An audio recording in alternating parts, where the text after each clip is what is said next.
¿Consideras que es realmente este el momento para tratar el abordaje de una reforma constitucional, teniendo en cuenta que apunta más a la limitación de los mandatos y a la parte judicial? Y por ahí siempre quedan en el medio los vecinos esperando las soluciones. ¿Consideras que es este realmente el momento o debería haberse dado un debate un poco más rico? Buenas noches y muchas gracias por la invitación. Por supuesto que no era oportuna esta convocatoria a reformar parcialmente la Constitución de la provincia, no solo porque es absolutamente pobre esta convocatoria, esta parcialidad de la reforma, sino por el contexto de pandemia, por los problemas irresueltos, por tantas necesidades que se arrastraban ya, que intentamos dar respuestas desde el Gobierno Nacional con cada una de las leyes que fuimos sacando desde el 2019, desde diciembre mismo de 2019 hasta la fecha, para fortalecer a las provincias en un contexto muy crítico, y que después se sumó la pandemia, ¿no? Entonces realmente un proceso de reforma no participativa, donde la gente, la ciudadanía no puede participar, aportar, discutir qué se va a modificar en su Carta Magna, es realmente para mí, más que inoportuno, ¿no? ¿Consideras que hubo un apuro político? Y si es que consideras, ¿por qué crees o a qué crees que se debe este apuro político justamente para discutir en plena crisis económica, potenciada por la pandemia, la reforma de la Constitución de la provincia? No, bueno, creo que es porque realmente se distrae la atención de la ciudadanía con un tema como este, que parece como muy importante, pero que en realidad de fondo no cambia nada de la realidad de Salta y de la gente. No aborda esta reforma, por ejemplo, el derecho humano esencial del acceso al agua segura, al agua suficiente. Yo no voy a hablar de las comunidades originarias, que sabemos que mueren nuestras niñas y niños huichis porque no tienen agua, y hasta el cansancio lo vengo denunciando y trabajando para resolverlo. Voy a hablar de que estuve esta tarde en el barrio 17 de octubre y las vecinas y vecinos salieron con una nota porque están levantando firmas porque no tienen agua, porque no hay la presión suficiente y no pueden ni siquiera cocinar. Tardan entre 2 o 3 horas porque es un hilo de agua para poder tener el agua suficiente en una olla para cocinar.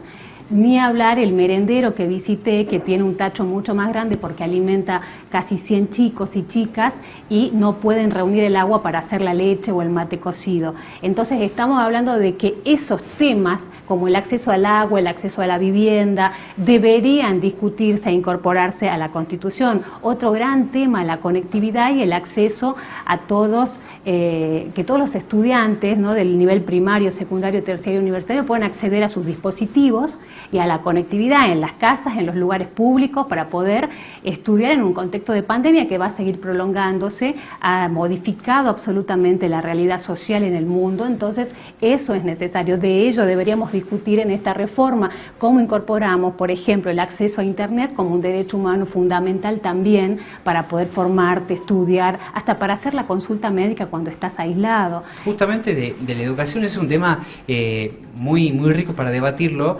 Nosotros tenemos continuamente los mensajes que nos llegan de docentes y de padres también. El año pasado, obviamente, la pandemia nos sorprendió a todos, pero este año ya ha pasado 1 año y medio, un poquito más incluso, y parece que no se avanzó mucho con el tema de la conectividad, porque lo decíamos recién, en esta semana más que Salta tuvo, no se avanzó nada, lo dicen los docentes, siguen los docentes, vienen caminando desde San Antonio de los Cobres, denuncia que el propio ministro de Educación no los atiende, no los escucha. ¿Cuál es una posible solución también para esto, ¿no? Porque, claro, no todos los chicos tienen la posibilidad de conectarse a un dispositivo móvil o una computadora o una conexión a Wi-Fi.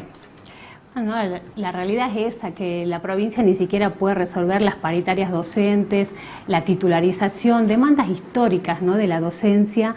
Imagínate, cuando arrancaba este periodo, este ciclo lectivo, las escuelas estaban muchísimas que se caían a pedazos en el interior y en la ciudad de Salta, y creo que el problema es que no se destinan los recursos con los que cuenta la provincia para resolver esos problemas centrales, tanto en educación como en salud, en el contexto de pandemia, con todos sus emergentes, ¿no es cierto? Porque desde ya que las niñas y niños del nivel inicial o de la primaria no tienen en los barrios populares una tableta o una computadora, a veces no tienen energía eléctrica.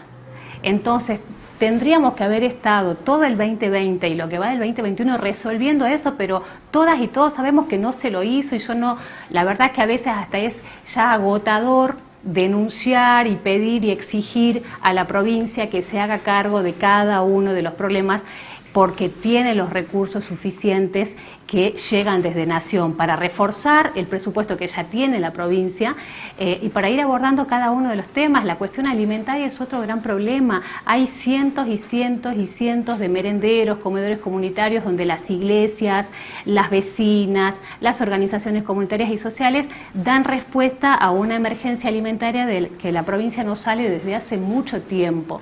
Entonces podemos hablar de la vivienda, del acceso al trabajo, o sea, no hay programas, no hay políticas públicas de este gobierno provincial dando respuesta a todos esos problemas. Entonces, un caso que lo vienen denunciando, incluso hace poquito nos visitó Susana González, que es madre que lucha, ¿no?, contra el Paco, y hablaba de esto, ¿no?, de la falta de asistencia.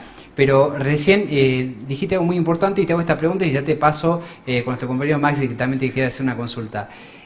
Como funcionaria nacional, ¿sí? Obviamente estás al tanto de los números y las partidas de dinero que también nuestro economista Soto plantea, las partidas que arriban a la provincia.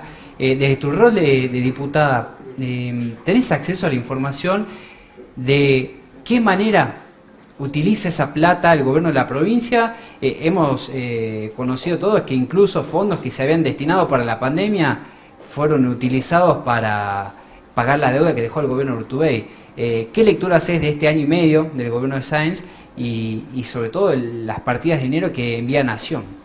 No, bueno, para mí ha sido muy frustrante porque trabajamos defendiendo los intereses de Salta en la Cámara de Diputados, dando una pelea, te diría, muy dura con las provincias en función del federalismo y ese centralismo que hace tanto daño al país y a las provincias del NOA o de la Patagonia. Y después de pronto tener alegría porque decís, bueno, logré que en el presupuesto ingrese esto, o las ayudas que fueron saliendo el año pasado, y que después eso acá en los territorios, en cada una de las áreas de los ministerios que deberían estar trabajando, eso no sabemos qué se hace. Sí presenté pedidos de informe, que es la herramienta que tengo como legisladora nacional, para que nos digan qué hicieron, por ejemplo, con los fondos de desarrollo social para la compra de alimentos en el peor pico de la pandemia, y veníamos ya de la situación esta de muerte por falta de agua y de comida de nuestras infancias. No, hubo una respuesta muy deficiente de la ministra. Era realmente ridículo ese informe que presentó. Y después hay un retraso muy, muy importante, digamos, con los fondos que reciben, con el inicio de obras de infraestructura, por ejemplo. Entonces, lo que tenemos que hacer es exigir, hay que exigir. Ahora, ¿qué pasa? El gobernador tiene, porque la legislatura provincial, él tiene mayoría, le aprobaron una cantidad de instrumentos donde él tiene la potestad de poder decidir sobre los fondos que ingresan a la provincia y reorientar y darle el uso que él considere. Ahí viene la importancia de estas legislativas, para que haya una oposición real, ¿no es cierto?, que cuestione, que trabaje, que denuncie, que investigue y que haga realmente, que cumpla con el rol del legislativo, que es ser un contralor, ¿no? O sea, los tres poderes tenemos que estar justamente cada uno cumpliendo sus funciones. Entonces es muy importante que en estas legislativas haya una oposición, ingresen. Por eso nosotros queremos que el profesor, que lo amamos, lo queremos, Miguel Ángel Cáceres, ingrese a la Cámara de Diputados, porque necesitamos la voz del pueblo, necesitamos que haya diputados que de verdad defiendan los intereses de las salteñas y los salteños en el caso capitalino, y lo mismo nuestra lista, la 410, Salta para Todos, en toda la provincia estamos con nuestras candidatas y candidatos, que son todos trabajadores, educadores, vienen de la docencia, pequeños productores, campesinas, mujeres indígenas preparadas absolutamente para estar al frente de un consejo deliberante o de la legislatura provincial.